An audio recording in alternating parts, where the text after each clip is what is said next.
Senhor. Meus irmãos, a gente tinha planejado trazer um vídeo da missionária Elisama do Moçambique para a gente acompanhar o trabalho dela, mas não vamos passar hoje não, porque o tempo já vai embora ali e a gente tem uma homenagem para as mamães. Então nós vamos já passar a mensagem para o pregador, né? A oração que nós sempre fazemos, nós vamos fazer ela amanhã, viu, irmãos? No ciclo de oração que é amanhã, nós vamos interceder pela igreja, interceder por todos, viu? Não vamos, a oração vai morrer, não. Amanhã tem oração aqui, em nome de Jesus, o ciclo de oração. Está aqui o Leandrão, né, Leandro? O Leandro, eu estive com mais ou menos um ano ministrando na Escola Bíblica Dominical, o melhor aluno da Escola Bíblica Dominical. Eu falei, você vai lá pregar na igreja, isso é bom. E o rapaz, ele tem talento e ele vai apresentar o talento para a honra e glória do nome do Senhor, transmitindo a mensagem para a igreja agora em nome de Jesus.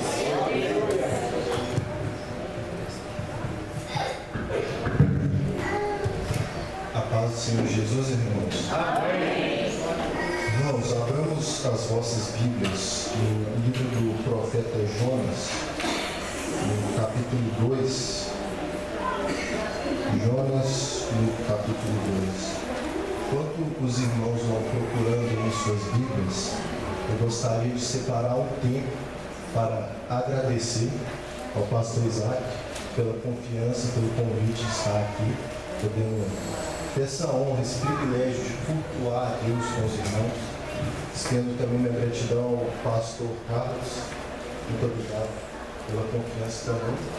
E a todos os irmãos, eu que fiz parte dessa congregação por tanto tempo, agora estou aqui recebendo mais uma vez a oportunidade de estar junto com os irmãos. Jonas, no capítulo 2, a partir do versículo 1, diz assim a palavra do Senhor. Dentro do peixe, Jonas orou ao Senhor, seu Deus, e disse: em meu desespero, clamei ao Senhor, e ele me respondeu.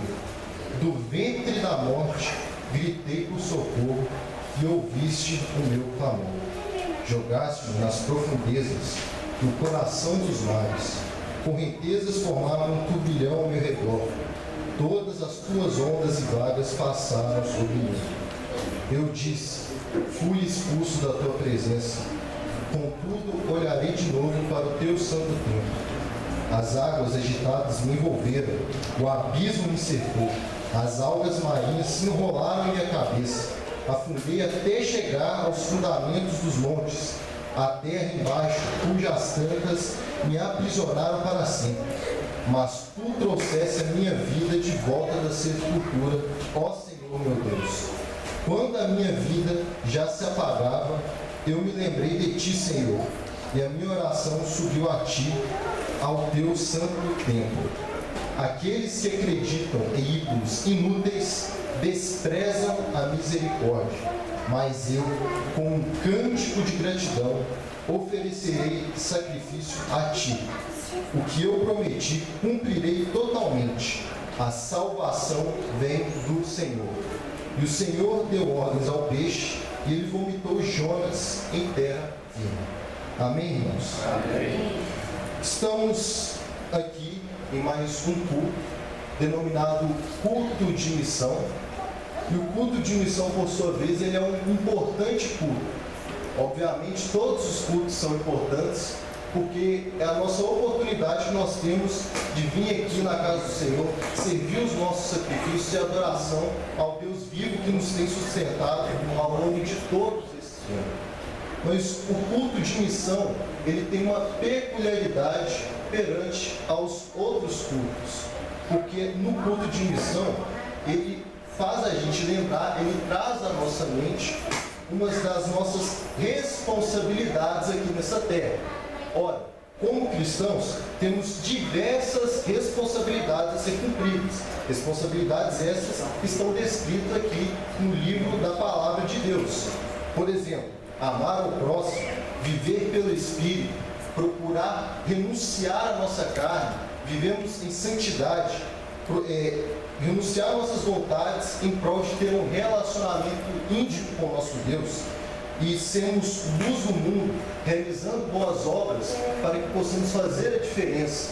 Mas a principal responsabilidade que nos vem à mente quando falamos do culto de missão é de ir e pregar o Evangelho a toda criatura. Ora, nós vemos no Evangelho de Mateus que Jesus nos dá a missão de ir por todo mundo fazendo discípulos. No Evangelho de Marcos, recebemos a ordem de ir por todo mundo pregar o Evangelho a toda criatura. Já em Atos dos Apóstolos, nós somos, Jesus ordena os seus discípulos que vá pregar por toda Jerusalém, Judéia e Samaria e até os confins dessa terra. Então, todos nós fomos comissionados a realizar esta obra e as demais responsabilidades que eu citei. Todos nós temos um propósito aqui dentro dessa terra. Diferentemente do que o mundo prega, que nós surgimos do acaso e que não há um verdadeiro motivo para nós estarmos aqui nesta noite, nós fomos criados já pensando pelo Criador com um propósito, para nós podermos contribuir para o reino de Deus, o crescimento do reino de Deus aqui nessa terra. Analisando um pouco mais o livro do profeta Jonas, nós vemos que ele é um pequeno livro que é composto de 4 capítulos. E estes 4 capítulos, por sua vez, exibem 4 atos da história do profeta. No primeiro capítulo, temos a história mais conhecida de Jonas, aquelas que desde pequeno nós aprendemos na escola dominical, que Jonas é chamado por Deus, porém ele resolve fugir, embarcando para Tarsis, e ele acaba sendo engolido por uma baleia. É o capítulo mais conhecido, mais famoso, é o que vem à memória quando falamos do profeta Jonas. No capítulo 3, temos o relato do arrependimento dos ninivitas. Jonas, depois de sair do ventre do peixe, vai pregar aos ninivitas e a tua pregação é bem sucedida, porque os ninivitas demonstram fruto de arrependimento. No capítulo 4, nós vemos a ira de Jonas. Jonas, ele se revolta com o Senhor e ele revela o verdadeiro motivo do porquê ele fugiu em primeiro lugar. Fugiu porque ele não gostava dos ninivitas e não queria que esses tivessem a oportunidade de se arrepender. Nesse capítulo, a ira de Jonas é tão grande que ele chega até mesmo a orar para o Senhor tirar a sua vida. Mas agora, olhando para o capítulo 2, que foi o capítulo que nós lemos, ele é o capítulo que vai falar da oração de Jonas. E este capítulo é o capítulo que muitas das vezes nós omitimos quando falamos da história de Jonas. Nós não damos a devida atenção a ele. Ora, geralmente quando se fala da história de Jonas, as características presentes nesse capítulo que são retratadas é que Jonas orou ao Senhor e que ele foi cuspido do peixe. Mas a oração em si, o conteúdo rico que está dentro dessa oração, ele não é muitas vezes abordado por nós, muitas vezes deixado de lado. E essa oração demonstra um momento de intimidade com Deus que o profeta tem ali naquela situação. Mas antes da gente começar a analisar realmente o que houve, o que aconteceu para que Jonas orasse dessa maneira que nós vemos ao Senhor, nós precisamos entender o contexto, o que levou Jonas a chegar nessa situação. Se abrimos lá no capítulo 1, nós vemos que Jonas, ele também tinha um chamado. Como eu já disse anteriormente, todos nós fomos criados com um objetivo. Todos nós fomos criados com um propósito aqui na terra. E com o profeta Jonas não foi diferente. Deus o chama no capítulo 1, no versículo 1 e 2, dá a ordem de que ele vá à grande cidade de Nínive e pregue contra ela, porque os atos ruins, os atos corruptos dos ímpios que moravam naquela cidade já estavam despertando a ira do Senhor. Então o Senhor chamou Jonas para ir pregar contra a cidade de Nínive, como nós também fomos chamados por Deus, cada um de nós, com uma santa vocação. Paulo vai escrever a Timóteo, na sua segunda carta, que Deus nos chamou com uma santa vocação, não segundo as nossas obras, mas conforme a sua própria determinação e graça que nos foi dada em Cristo Jesus, antes dos tempos eternos. Ou seja, Paulo está dizendo que antes mesmo que viemos a nascer, antes mesmo que houvesse o planeta Terra, nós já fomos criados e separados na mente de Deus com uma santa vocação, com um chamado. Deus já tinha o propósito para nossas vidas, já descrito antes mesmo dos tempos eternos. Outro versículo que reforça essa ideia é Jeremias, capítulo 1, versículo 5, que Deus já está com o profeta. Antes de formá-lo no ventre materno, eu já o conhecia. E antes de você nascer, eu o consagrei e constituí profetas às nações. Então aqui nós vemos que Deus ele tem um propósito por nós, Ele nos conhece antes mesmo que nós viemos a nascer, antes mesmo que nós venhamos a existir. Então, esse papo de que nós não temos valor, que nós não temos um motivo, que nós não prestamos de nada, isso nada mais nada menos que é uma mentira criada por Satanás a fim de derrubar a igreja. Porque a Bíblia nos mostra que, na verdade, temos sim um valor e temos sim um propósito para estarmos aqui nessa terra. Então, mesmo que venhamos a desanimar, venhamos a sofrer diversas aflições dessa terra, como Jesus prometeu que viria a acontecer conosco, nós podemos ter a certeza, ter a convicção que Deus tem algo preparado para nós aqui nessa terra e principalmente lá na eternidade.